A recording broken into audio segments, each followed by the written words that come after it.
Forget frequently asked questions. Common sense, common knowledge, or Google. How about advice from a real genius? 95% of people in any profession are good enough to be qualified and licensed. 5% go above and beyond. They become very good at what they do, but only 0.1% are real geniuses. Richard Jacobs has made it his life's mission to find them for you. He hunts down and interviews geniuses in every field: sleep science, cancer, stem cells, ketogenic diets, and more. Here come the geniuses. This is the Finding Genius Podcast with Richard Jacobs.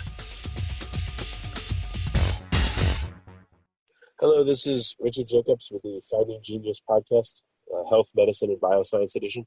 It's my job, my self-appointed job, to find the geniuses, the best people in their fields. I've interviewed over 2,000 people, scientists, researchers, clinicians, etc. So today I have Dr. Marni Amsellem. She's a psychologist and an author. We're going to talk about cognitive behavioral therapy and go into the specifics and how she helps people. So, Marni, thanks for coming. Thank you so much for inviting me.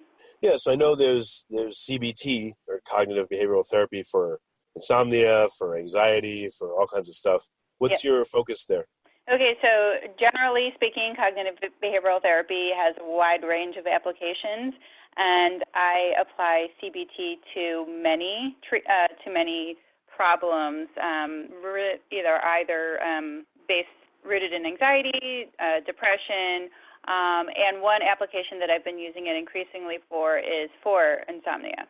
Okay, are you focused more on insomnia or anxiety, or where within the CBT sphere? All of them, and often insomnia has roots in both anxiety and depression as well, particularly when the thoughts that people have that keep them from sleeping are related to beliefs that are a bit blown out of proportion about the meaning of the sleep. So if their sleep is disrupted, what that might mean for their functioning the next day.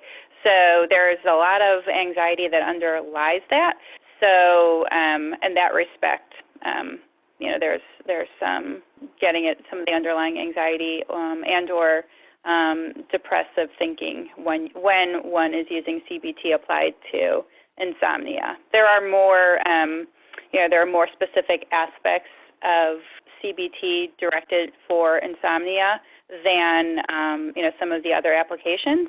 But every issue that is treated with CBT, that can be treated by CBT, has nuances, depending on the issue. But the idea is that it's treating the underlying thoughts as well as the related behaviors that are associated with whatever the issue is.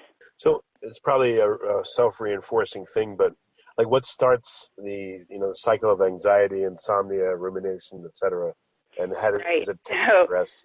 How do you know?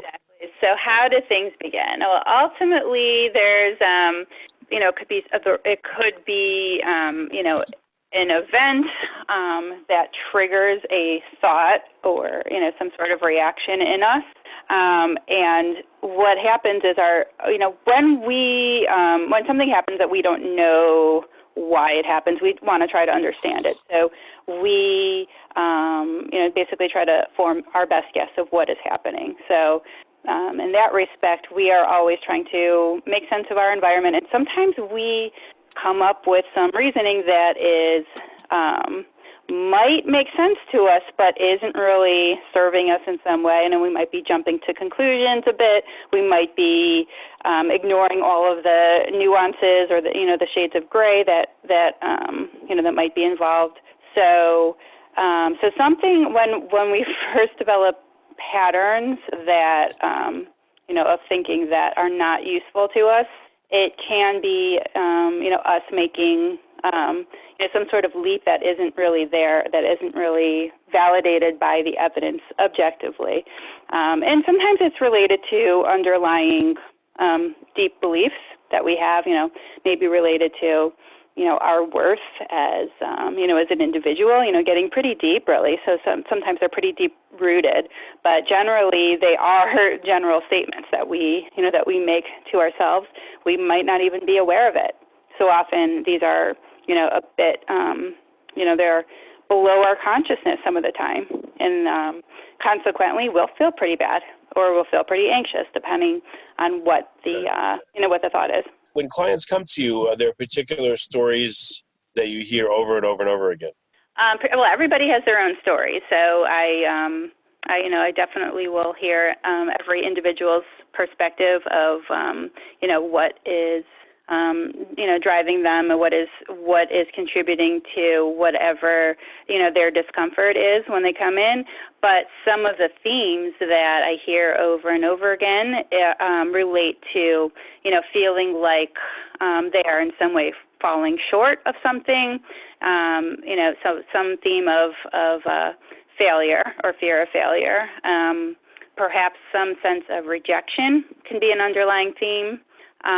But some of the other things that really, take a thought from being not useful to really impacting, how somebody feels about themselves is when a thought becomes pretty global. So they're taking, I got a C on this test, from, I guess I could have studied harder, to, what, I'm worthless. Like, what is the point? I'm not good at this. I'm good at nothing. So those types of themes, tend to really, they repeat themselves in individuals, and it's a way of making sense of an ambiguous situation. So they become a bit habitual in people. So I will hear them. How do you pull someone back from, I'm worthless and, I can't do anything right type of thing to a more reasonable interpretation that, I'm good at some stuff, bad at others. Yeah. That didn't work. Oh, well, let's move on. Yeah, well, that's actually the power of what cognitive behavioral therapy can do, because it really is just an examination of that belief system, of that belief, and breaking down each thought. So something happened, so there's some sort of precipitating event, or could be receiving an email that triggers something in you, or just even having whatever it is, right? There's some sort of precipitating event, and we might in our minds jump to some sort of conclusion that is not based in objective reality. And so what CBT does is it increases awareness of what that thought is that just kind of pops into one's head, as well as any of the triggers that that brought that into your head, and what it felt like to have when you were experiencing that, what the emotions were. And so it gets you to examine and identify what that specific thought was, and also start to learn what patterns everyone tends to come up with their own shortcuts in their thinking. What patterns we tend to gravitate toward, and then start to challenge them by replacing them, reframing them with some sort of thought that is more adaptive. And so that's really the magic, is you are being a bit of an observer of yourself, recognizing the specific instance, and then thinking a little bit more objectively challenging it, rationally challenging it. There's any number of ways in which we can possibly look at a situation a little bit differently, reframe it, and not lie to ourselves about it, not say everything's great, but to really to look at it a little bit differently, allow yourself to see it, a little bit differently. While I did get a C on this test, I know that I can, continue to work hard and try harder next time, for example. So what are some ways in which you can help clients get perspective even outside of the session? Are there like exercises for them to do, or meditate, or what can they do? Yeah, CBT is very much rooted in experiential learning. So the session is really just an opportunity for clients to start to to learn the skills. But the real work happens outside of the session when you're applying the tools that you're learning in the session to your real life. So when you are having some sort of thought that's not useful in real life, right? Again, when there's the real trigger in your life, and it's not really like an academic exercise, you can then start to say, okay, I'm seeing this pattern repeating itself. Here's what I can do. And then start to challenge it, say something that is more encouraging to yourself in that moment, and then start to, repeat it to yourself and notice, the difference in how how you feel. So CBT is definitely, an approach that relies a lot on applying it, applying what you're doing in the session to your real life, and really kind of treating it like homework. What happens if you say something to yourself positive, but you just don't feel different? Does that mean that you haven't got to the root of the problem, for instance? No, not at all. So it takes, and just like any skill, it may not happen overnight. It takes a lot of practice, and it might actually take saying a different message to yourself for one to stick. So again, instead of something negative happens and you say it's okay, everything's perfect, right? There's a lot of stuff to break down in that statement, but it's finding a different reframed message that resonates with you, that seems authentic to you, appropriate for the situation. So there's that aspect of it. Try a different thought, and keep practicing, so you get better at identifying what the belief was that you had said to yours. What that thought was, that automatic thought that was not useful to you to begin with. And then there's it can be really challenging for some people. It clicks right away. Other people, it can take a lot longer, and it can take breaking down some very well built up resistance to it. But then again, just like any therapy, I'll say this, and it is not a one-size-all approach. So every time I utilize CBT, which is regularly, I tend to utilize it a lot, it is tailored to every individual, how they approach situations, what their individual challenges are. And for people who this is not, something that resonates with them the most, like there are a lot of other well-validated approaches out there as well, although CBT is considered to be the best validated, empirically validated approach. Right. Psychotherapeutic. So what kind of resistance do people put up? How does it manifest? In as far as CBT not being effective for them? No, I mean, it's they're not allowing you. They're resisting you. They're not listening, or how does that manifest? How does it come across? Yeah, no, I think it's more for themselves. If they're really trying, to break down something, if there's a really well-rooted belief that they have that, something is true when it is just really their experience of how something feels, rather than it's objectively true, breaking through that resistance in them can be hard. But generally speaking, people will kind of indicate, pretty early on whether this is something that they're willing to try and, this approach. And if they are, I don't generally see a lot of resistance to trying, What about trying if it's not working at first. What about expectation of results? Do people feel like one session and that's good, or do they come to sessions and then they feel afraid to stop? Like, what have you noticed? Yeah, just like a lot of therapy, sometimes the hardest thing is just making the appointment, getting in the door. So there is some benefit even, just regardless of the therapeutic approach, there can be some initial benefit of just, recognizing, acknowledging to themselves that, that there is something that is making them uncomfortable and that they can seek help for it. That said, CBT is, again, one of the most investigated therapeutic approaches, and because of that, we know that that it can be effective in in short-term settings, and it's because it's been tested that way. But every individual is different. Again, some people will see benefits in just a few sessions, related to the CBT, not just the walking in the door effect, where they're really starting to learn the skills and make changes, to their thinking, as well as to their actions. That's another big component of CBT that we haven't spoken about, that the behavior aspect of CBT. But other people, it takes a lot of, more regular learning and reinforcement, and continued booster sessions over time. But I've definitely seen it, real benefits from learning the skills in, as little as, 3 or 4 sessions. What are some of the skills that you try to impart to people? To become more aware their thinking as it's happening, recognize some of the thinking patterns that are not useful for them, those automatic patterns that I was referring to. So building awareness is a skill, learning how to challenge them in an effective way where they're able to say, okay, that is, that approach is not, that thinking pattern is not useful for me. I'm feeling, anxious after having these types of thoughts, or I'm feeling down on myself in some way.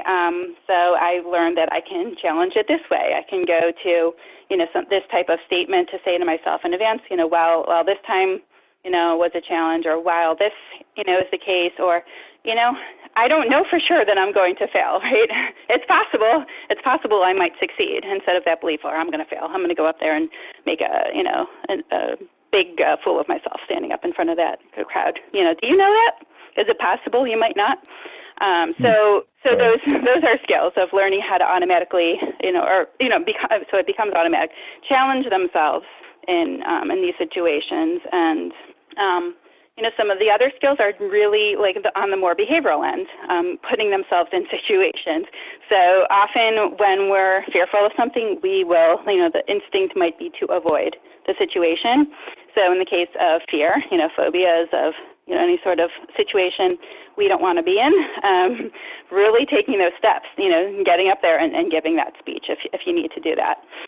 That is one, kind of like exposure, putting yourself in those situations. If we're feeling down and we're not having the internal drive to go do something, we're kind of not feeling motivated. One of the most effective ways to break through it is to do exactly that, just to break through it. Put those shoes on and walk out the door. And then, because what happens is we make inferences of our own behavior. Subconsciously, we say, I just went outside. Maybe I'm not so depressed after all. Versus, versus like the opposite of, oh, look at me, I didn't even get dressed today. I'm such a loser, right? So those types of inferences that we might make. And specifically as it goes towards insomnia, how do you help people clear their mind so they can sleep? Because, sleep seems like it's like a conundrum. If you say go to sleep, and you try to, I need to go to sleep, it's hard to. So what do you do? Yeah, so that is exactly why CBT has been applied to this issue of insomnia. And insomnia is actually a sort of, again, speaking behavioral language, a bit of a conditioned response to the problem of not sleeping. So, we all have had, as humans, have had nights where we've had trouble sleeping. And it might be situational, related to, there was a car alarm going all night, last night, or it could be related to, being sick, or related to stress, stressful situation going on. When insomnia becomes a more chronic problem is when it gets reinforced from things that we're doing. And some of those things that we're doing might be just that of worrying, and having that sensation, or the thinking before bed of, it's bedtime, I'm not going to sleep tonight, it's going to be another failure, and I'm going to have to cancel my plans for tomorrow, I'm going to not be able to focus, and, and thinking, really projecting into the future, but, anticipating the worst, having a lot of anxiety around, the feared consequences of what, a night of poor sleep might mean, or less than optimal sleep. So from the perspective of what we were just talking about, breaking down those thoughts, examining the reality of them, right? The reality is we know that it is possible to make it through the day if we've had, suboptimal night of sleep the night before, right? So challenging some of those deep beliefs, but CBTI actually does a lot more than just, examines the thoughts. That's one important component of it. It's really also focused on a lot of the behavioral reinforcements of sleep, things like, creating a routine and, some sleep hygiene habits, but also regulating the wake time, getting really focused on that and breaking through, kind of taking an individual approach. But if an individual, has challenges with waking in the middle of the night, breaking, the goal would be to, to improve the quality of sleep and the efficiency. So setting a wake time in the morning, so a very behavioral approach of a fixed wake time. So those are all some other components. What about friends, family, spouse, etc.? What kind of things do they say that, hurts the therapy versus helps the therapy? Their common phrases like, oh, you're fine, don't worry about it, or why do you worry so much? Just stop worrying, what's helpful and what's not helpful. When we're thinking about, both anxiety and depression, and by the way, there are a lot of applications for CBT beyond anxiety and depression, but those are, very, very common ones. But yeah, the messages that we hear from the people in our lives are important, and they can affect us. So both the supportive and encouraging messages, as well as things that might seem insensitive or just inappropriate. So telling, the chronically anxious person to just calm down, can sometimes really be the least useful thing that person can hear, particularly when they're feeling, kind of in a spiral at that moment. They know they would like to calm down, but that's not what is going to really be useful for them in that moment. Same thing with, somebody who's, pretty actively depressed.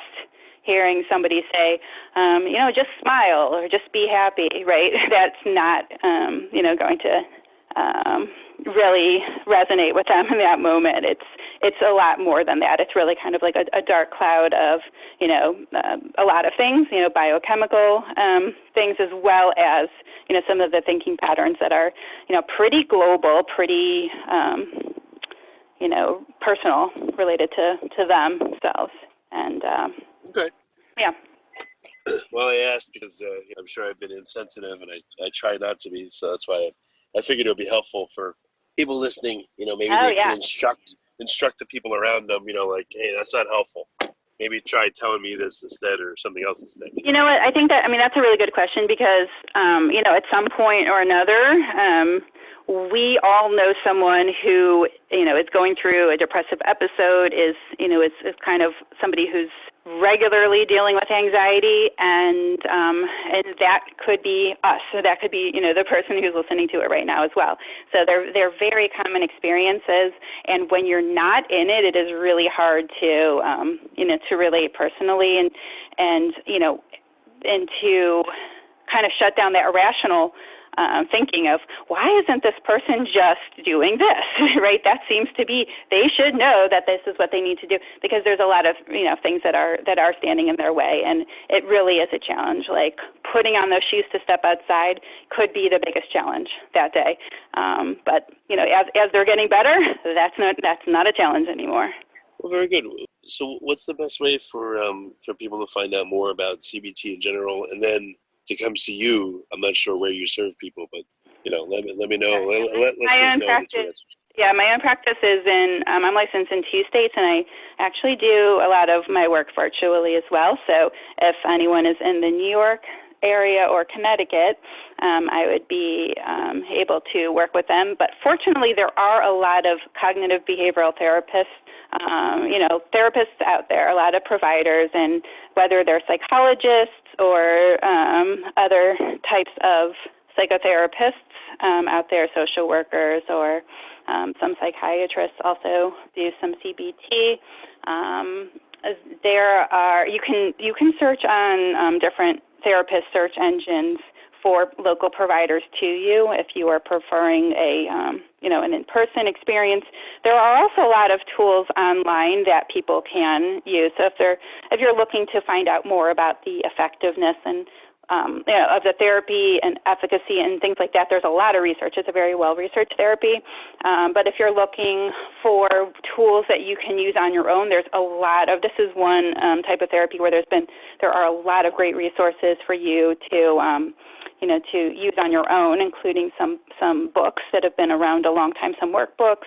And you can read some reviews online if you're, curious about how certain things might work for you, and you can even look inside, as well as some apps too. So, we kind of live in an age where there's a lot of, a lot of these tools that are available to us. But it can be really useful to work through this with somebody who's trained to guide you through. Okay, well, very good.